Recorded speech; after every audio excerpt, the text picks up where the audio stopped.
অসমৰ মুখ্যমন্ত্ৰীয়ে যিটো কথা কৈছে যে মই অভিযুক্তসকলৰ শাস্তি বিচৰা নাই, সেইকাৰণে মই কমপ্লেইন কৰি আছোঁ।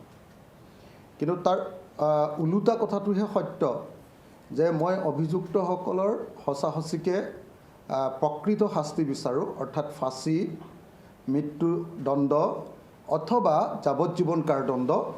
গতিকে যিহেতু মই বিচাৰোঁ, গতিকে মই যাতে এই গোটেই তদন্তটোত যাতে কোনো ধৰণৰ খুটি নাটি থাকি নাযায়, কোনো ধৰণৰ যাতে প্ৰব্লেম থাকি নাযায়, তাৰ কাৰণেহে মই আচলতে প্ৰত্যেকটো কথা ক'বলৈ চেষ্টা কৰিছোঁ।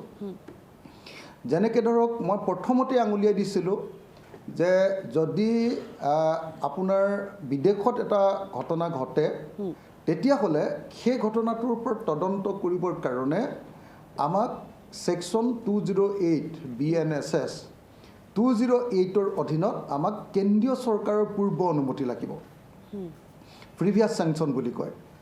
সেইটো প্ৰথমতে চৰকাৰে অস্বীকাৰ কৰি আছিলে বা মনে মনে আছিলে, ইগন'ৰ কৰি আছিলে, কিন্তু তাৰ পৰৱৰ্তী সময়ত চৰকাৰে নিজে স্বীকাৰ কৰিলে আৰু তাৰপিছত 208ৰ অনুমতি ল'লে।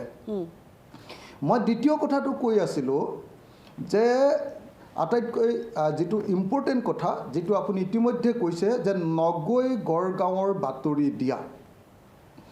আমি সকলোৱে জানো যে ভাৰতীয় আইন অনুসৰি যদি কেতিয়াবা কিবা এটা ঘটনা ঘটে, মৃত্যু ঘটিলে কোনোবা এজন মানুহৰ, তেতিয়া প্ৰথম আৰু প্ৰধান কামটোৱে কৰা হয় যে যিটো ঠাইত সেই ঘটনাটো ঘটিছে সেই ঠাইলৈ পুলিচ যায়, সেই ঠাইলৈ পুলিচ গৈ তাত থকা যাৱতীয় বস্তুবিলাক চিজ কৰে।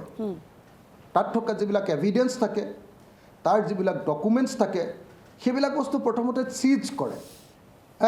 প্ৰথমতে সেই বস্তুবিলাক চিজ কৰাৰ পাছত তাৰপাছত কি কৰে, অভিযুক্তক সেই জেগাটোলৈ লৈ যায়, প্লেচ অফ অকাৰেঞ্চ, য'ত ঘটনা ঘটিছে তালৈ অভিযুক্তজনক লৈ যায়। লৈ গৈ অভিযুক্তজনক কি কৰে যে চিনটো ৰিক্ৰিয়েট কৰিবলৈ দিয়ে, যে তুমি কেনেকৈ হত্যা কৰিছিলা দেখুওৱা।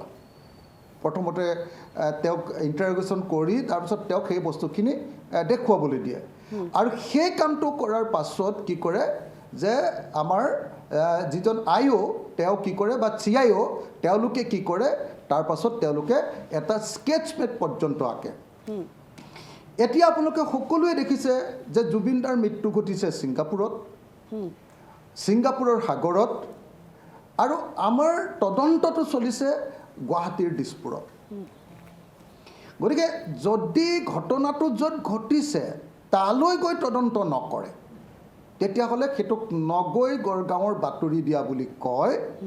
আৰু আজিলৈকে ভাৰতৰ কোনো এটা কেছতে এনেকৈ ঘটনাস্থলীলৈ নোযোৱাকৈ কোনোবা এটা হত্যাকাণ্ডৰ তদন্ত হৈছে বুলি মই শুনা নাই, আৰু চাৰ্জশ্বিট দিছে বুলিও শুনা নাই। এইখনে প্ৰথম পৃথিৱীৰ বোধৰ চাৰ্জশ্বিট য'ত ঘটনাস্থলীলৈ নোযোৱাকৈ নগৈ গড়গাঁৱৰ বাতৰি দি এটা চাৰ্জশ্বিট দিয়া হৈছে।